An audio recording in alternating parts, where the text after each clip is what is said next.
Assalamualaikum warahmatullahi wabarakatuh. Halo semuanya. Pada podcast kali ini kita akan membahas tentang Sultan Ba'abullah dan Sultan Nuku yang berasal dari Ternate dan Tidore. Di sini sudah ada teman saya, Kemal, yang akan menjadi narasumber kita. Yang akan saya tanya mengenai perjuangan Sultan Ba'abullah dan Sultan Nuku melawan penjajahan di tanah Maluku. Yang pertama nih, mungkin beberapa teman-teman yang belum mengetahui siapa itu Sultan Ba'abullah. Coba jelaskan siapa itu Sultan Ba'abullah. Jadi Sultan Ba'abullah itu adalah yang kalau sekarang kita menyebutnya pahlawan nasional, yang dulu itu melakukan perlawanan terhadap penjajahan bangsa Portugis di Kepulauan Maluku. Jadi beliau itu adalah putra dari seorang sultan dari Kesultanan Ternate, yaitu Sultan Hairun Jamil, yang kemudian menggantikan ayahnya setelah ayahnya wafat. Nah, Sultan Ba'abullah ini merupakan sultan yang meneruskan perjuangan ayahnya setelah ayahnya wafat untuk melawan penjajahan Portugis di Kepulauan Maluku. Pada masa itu kan ada konflik antara Ternate dan Portugis. Apa yang menyebabkan pecahnya konflik antara Ternate dan Portugis itu? Jadi awalnya pecahnya konflik antara bangsa Portugis dengan rakyat dari Kesultanan Ternate ini adalah karena Portugis menyebarkan ajaran agamanya di wilayah kekuasaan Kesultanan Ternate. Jadi Portugis itu bisa dibilang memaksa rakyat Ternate yang saat itu mayoritasnya Muslim untuk memeluk ikut dalam ajarannya, yaitu Katolik kalau bangsa Portugis. Nah, mayoritas dari rakyat Ternate sendiri itu kan mayoritas Muslim. Jadi ada beberapa tentangan dengan ajaran itu. Kemudian pertentangan itu terus meningkat menjadi permusuhan. Nah, kemudian bangsa Portugis yang melihat permusuhan ini semakin memuncak gitu ya, itu mengirim pimpinan, yaitu Kapten Diogo Lopes de Mosquita, untuk mengadakan perundingan dengan Kesultanan Ternate saat itu, yaitu Sultan Hairun, ayah dari Sultan Ba'abullah. Nah, Sultan Hairun Jamil, Sultan saat itu, yang melihat kesempatan ini sebagai kunci untuk menuju perdamaian, itu tentu saja mengiyakan ajaran perundingan tersebut. Sultan Hairun itu menginginkan kedamaian antara Portugis dan Ternate. Iya. Bagaimana keberlangsungan dari perundingan yang dilakukan oleh Kapten Mosquito tersebut? Nah, sayangnya perundingan ini itu sebenarnya tidak pernah benar-benar diniatkan oleh bangsa Portugis. Sebenarnya perundingan ini adalah alasan untuk menjebak Kesultanan Ternate ini, yaitu Sultan Hairun Jamil ini, untuk masuk ke perangkap wilayah Portugis, yaitu Kapten Diogo Lopes de Mosquita ini mengundang Sultan Hairun Jamil untuk masuk ke bentengnya milik Portugis, yaitu namanya Benteng Castela, atau di wilayah São Baptista. Nah, saat rombongan Sultan Hairun Jamil ini ingin memasuki benteng tersebut, pengawal dari Sultan Hairun Jamil ini ditahan untuk tidak boleh masuk. Yang dibolehkan masuk hanyalah Sultan Hairun Jamil. Nah, kemudian saat masuk ke benteng tersebut, Sultan Hairun Jamil ini dijebak dan ditikam dari belakang. Nah, penikaman tersebut membuat kematian dari Sultan Hairun Jamil. Nah, mendengar kematian dari Sultan Hairun Jamil ini membuat rakyat Ternate murka dan memutuskan untuk mengangkat Sultan Ba'abullah menjadi sultan yang baru untuk menggantikan ayahnya. Dan Sultan Ba'abullah sendiri bertekad untuk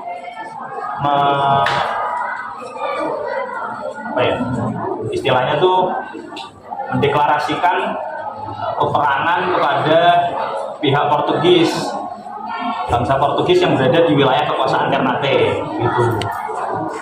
Jadi di situ Sultan Ba'abullah mendeklarasikan bahwa permusuhan dengan Portugis. Ya, so.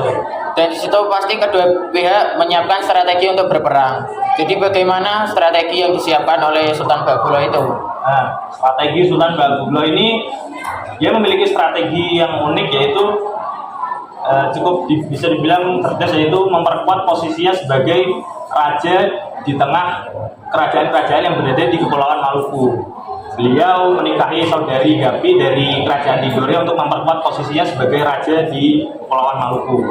Kemudian beliau juga mengumpulkan seluruh penguasa lokal di Maluku dan seluruh panglima-panglima yang bisa dibilang handal dalam peperangan di daerah Maluku itu untuk bersatu melawan bangsa Portugis. Nah, setelah mereka mengumpulkan cukup banyak pasukan, Sultan Ba'bullah ini mengirimkan ultimatum untuk mengirim Kapten Diogo de Lopez untuk diadili.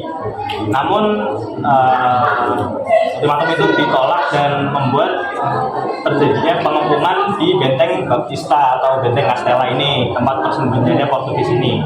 Kemudian Sultan Hairun memotong seluruh logistik persediaan gitu ya, yang dibilang untuk masuk ke benteng tersebut, memotong dan membuat Portugis menyerah dan akhirnya mengungsi ke Pulau Timor atau sekarang itu dibilangnya Timor Leste. Makanya Timor Leste sekarang itu bukan bagian dari Indonesia karena dijajahnya oleh Portugis, bukan dari Belanda. Terus nih, selang waktu beberapa tahun kan itu Sultan Ba'bullah itu meninggal. Banyak simpang siur tentang penyebab kematiannya. Apa yang Anda ketahui tentang penyebab kematian Sultan Ba'bullah tersebut? Nah, terjadi simpang siur tentang kematian Sultan Ba'bullah ini. Ada dua yang dapat dipercaya oleh masyarakat lokal Maluku sendiri, yaitu yang pertama, Sultan Ba'bullah itu dijebak oleh bangsa Portugis dan diasingkan ke wilayah Goa. Waktu itu mungkin disebutnya Portugis India.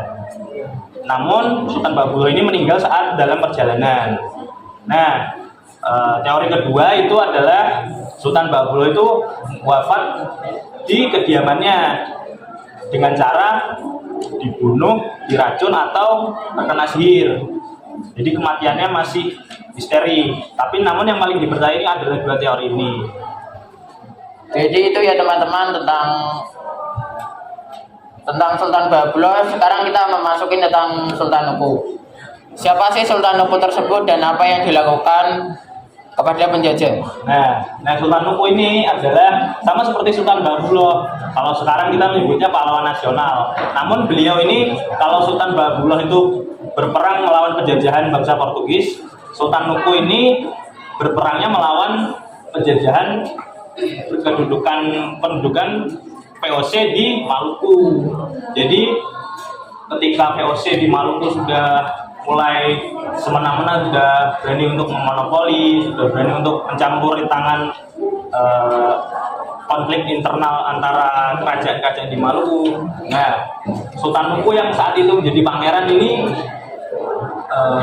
melakukan perlawanan terhadap kependudukan Belanda itu.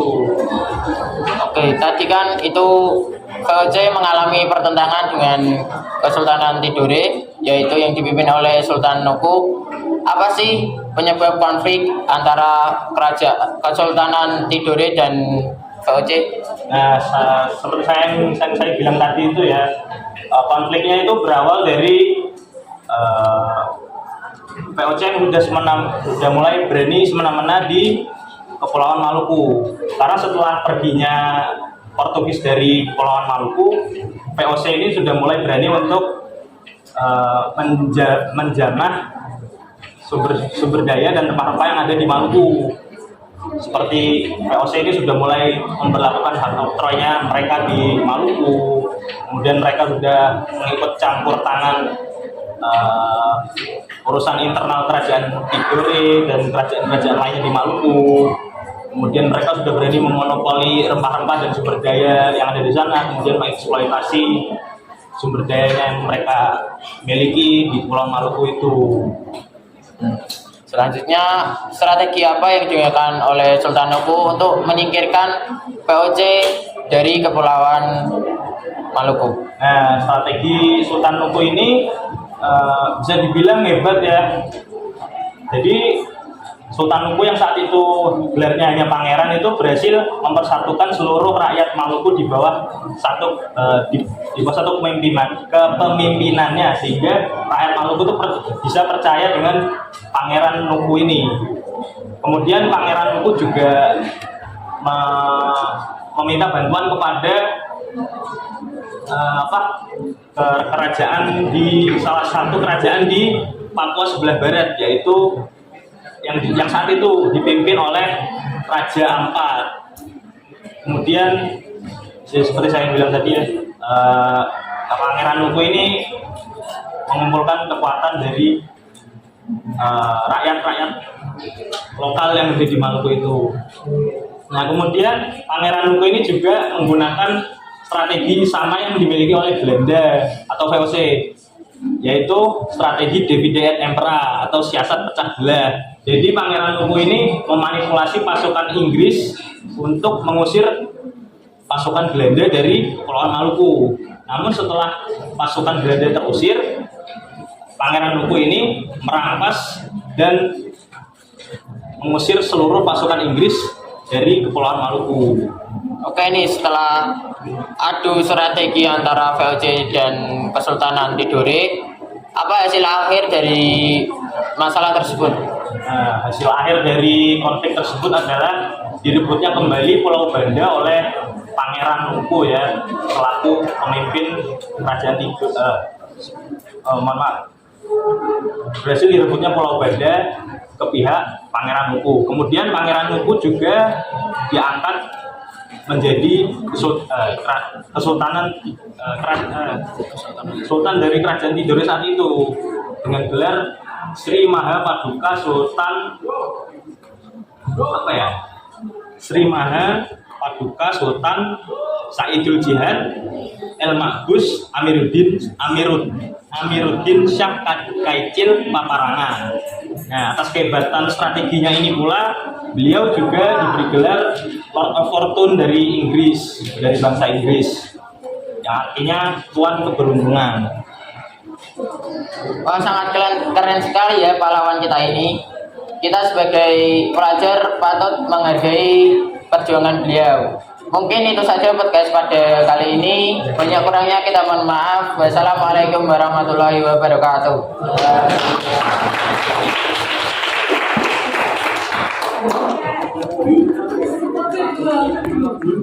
Saya tidak membayangkan